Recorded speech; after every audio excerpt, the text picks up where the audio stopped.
सामाजिक विभाजनों को संभालने के संदर्भ में इनमें से कौन सा कथन लोकतांत्रिक व्यवस्था पर लागू नहीं होता है? तो इसका आंसर हो जाएगा लोकतंत्र सामाजिक विभाजन के आधार पर जो है समाज को विखंडन की ओर ले जाना।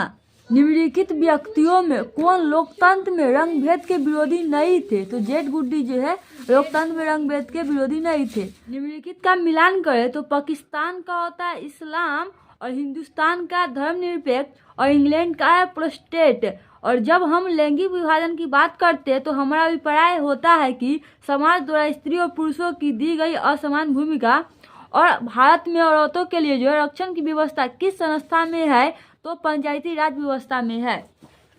सांप्रदायिक राजनीति के अर्थ से संबंधित निम्नलिखित कथनों पर गौर करें और सांप्रदायिक राजनीति किस आधार पर आधारित है? तो एक धर्म दूसरे से श्रेष्ठ है, इस पर आधारित होता है।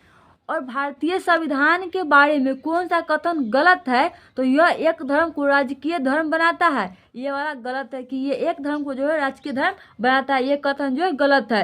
और धर्मनिरपेक्ष का क्या अर्थ होता है? तो धर्मनिरपेक्ष का क्या अर्थ होता है? तो सर्वधर्म समभाव होता है। और भारतीय संविधान के बारे में इनमें से कौन सा कथन सही है? तो यह धर्म के आधार पर जो है भेदभाव की मनाही करता है।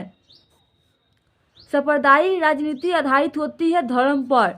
और लिच्छवी गणतंत्र भारत के किस राज्य में अवस्थित है? तो बिहार में है और जिला वैशाली में है। धर्म को राजनीति से अलग नहीं किया जा सकता है, यह किसने कहा था? तो महात्मा गांधी ने। और कृषि कार्य में महिलाओं की भागीदारी होती है 40%। और अर्थशास्त्र पुस्तक किसने लिखी थी? तो कौटिल्य ने। एनक्रुमा कहाँ के राष्ट्रपति चुने गए थे? तो घाना के। निम्नलिखित में से किस समुदाय ने ब्रुसेल्स में बहुमत का गठन किया था? तो डच भाषी समुदाय का। और सरकार के उच्च और निम्न स्तरों के बीच का शक्ति के विभाजन को क्या कहा जाता है? तो ऊर्ध्वाधर वितरण कहते हैं। और नेपाल के किस राजा ने प्रजातांत्रिक शासन की स्वीकार करने से इनकार कर दिया था? तो राजा ज्ञानेंद्र ने। और समकालीन विश्व में सरकार का सबसे लोकप्रिय रूप क्या है? तो लोकतंत्र है। संघ सरकार की व्यवस्था यानी कि संघ सरकार की विशेषता नहीं है तो एक हरि शासन व्यवस्था है। यानी कि संघ सरकार की विशेषता नहीं है तो एक हरि शासन व्यवस्था। और संघ सरकार का उदाहरण है आपका अमेरिका।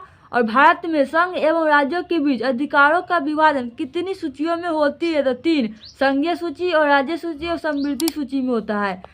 सत्ता में साझेदारी सही है क्योंकि विभिन्न समुदाय के बीच टकराव कम करती है, यानी कि विभिन्न समुदाय के बीच का टकराव जो है कम करती है।